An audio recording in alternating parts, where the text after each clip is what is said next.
Hello everyone. তো ওয়েডনেসডেতে আলাদা করে কোনো ভ্লগ আমি বানাইনি, এত বিজি শিডিউল ছিল।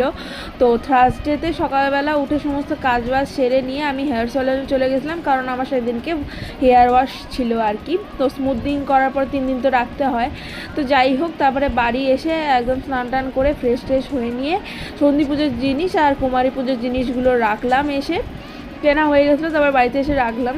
আর তারপরে একটু ফেস প্যাক লাগিয়েছিলাম মুখে, জাস্ট গালটাতে। তারপরে খাওয়া দাওয়া তাড়াতাড়ি করে কমপ্লিট করে আবার বেরিয়েছিলাম হরিপালের উদ্দেশ্যে, কারণ পুজোর জিনিসগুলো কিছু রাখার জন্য আর কি, যাতে বাড়িতে তো সমস্ত জায়গা আর কি একদম একটু হালকা করার জন্যই আর কি করা। আর এখানে তোমাদের সাথে আমি লাইটনিংটা শেয়ার করলাম, আমাদের প্যান্ডেল আর প্যান্ডেলের বাইরেটা আলাদা করে ব্লগ আমি দিয়ে দেবো, চাপ নেই। আর আসার সময় এই ডালের পকোড়াগুলো নিয়ে এলাম, তারপরে ক্লাস টাস করে আমি বহুত ঝিমোচ্ছিলাম আর খাওয়া দাওয়া করে নিয়ে ঘুমিয়ে পড়েছিলাম। টাটা।